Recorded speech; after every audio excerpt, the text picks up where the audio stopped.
हम जिस काम के लिए यहाँ पे आए हैं, मुजफ्फरपुर एक हिस्टोरिकल प्लेस है। यहाँ के साहित्य, यहाँ की जो अपनी आदाब तहज़ीब है वो सारी दुनिया में मशहूर है। यहाँ का लीची भी बहुत मशहूर है। लेकिन पीछे विगत वर्षों में यहाँ की कुछ और चीज़ें देश प्रदेश में बदनाम हो रही हैं और मुजफ्फरपुर के इस साहित्यिक माहौल पे कलंक लगा रही हैं। जैसे कि शेल्टर होम का मामला हुआ था, हम सब ने उसकी सीबीआई जांच की मांग भी की थी। पता नहीं सीबीआई जांच में क्या आया नहीं आया, ये क्लियर नहीं हो पाया और नहीं हम सब के दरमियान उसका रिज़ल्ट आ पाया, जिसके नतीजा में शेल्टर होम अभी दबा नहीं था कि नौकरी के झांसा में देने वाली बच्चियों को, अदर स्टेट की बच्चियों को भी बुला करके यहाँ पे प्रताड़ित करना, शोषित करना, ये बड़े पैमाने पे चल रहा है। ये तो भला हो एक बच्ची का कि जो बाहर निकल करके और उसने ये बात उठाने की हिम्मत की, नहीं तो ये जिसके संरक्षण में चल रहा है। आपको क्या लगता है कि इतनी बड़ी घटना के पीछे किसी का हाथ नहीं होगा? ज़रूर कहीं ना कहीं से उनको संरक्षण मिल रहा होगा, तभी इतनी बड़ी घटना हुई है और उसका एफआईआर तक नहीं दर्ज होता है। आप सबको मालूम होगा कि कोर्ट के ज़रिए एफआईआर किया गया, इसकी कॉपी अभी मेरे पास है।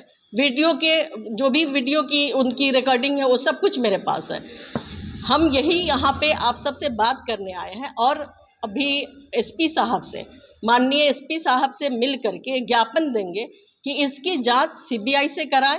सीबीआई से नहीं होता है, न्यायिक जांच कराएं, लेकिन इसके तह तक जाना है।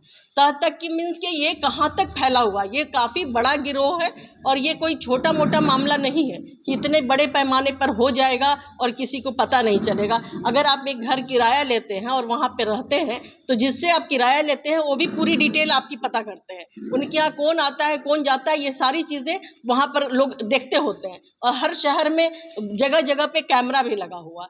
इन सब के बावजूद इतनी बड़ी घटना और इतना संरक्षित तरीके से और इतना एक तरीके से कहिए कि एकदम प्लान्ड वे में चल रहा है, तो इसके पीछे कोई तो बड़ी वजह होगी। कहीं ना कहीं एक बड़े लोग इसमें का संरक्षण मिल रहा होगा। तो इसको उजागर करने के लिए और इसके न्यायिक जांच के लिए, सीबीआई की जांच के लिए हम मांग करेंगे। अभी यहाँ पे जाकर के एसपी साहब से एक ज्ञापन देने वाले हैं कि सर इस तरह से लड़कियों को महफूज कीजिए ताकि लड़कियां बाहर निकलने में, आज के ज़माने में जहां दुनिया चांद पे चली गई, लड़कियां बराबर में काम कर रही हैं। जब लड़कियां अपने आप को, बच्चियां अपने आप को महफूज फील नहीं करेंगी तो कैसे बाहर निकलेंगे? कैसे हमारी बेटी, हमारी बहन, हमारी माँ बाहर निकल करके काम करने के लिए, पढ़ाई करने के लिए नहीं निकल सकती हैं? तो ये जिम्मेदारी यहाँ के सरकार की बनती है।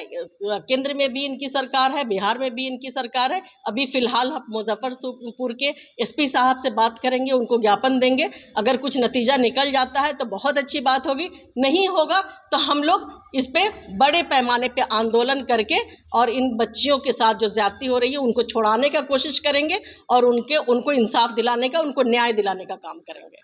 सीबीआई की बात की है कि मतलब सीबीआई को आप चाह रहे हैं कि मिली केस, यहाँ का 3 ऐसा मामला है जो सीबीआई को हैंड ओवर किया है। बिल्कुल। और इस पर आज तक कोई क्लू नहीं मिला।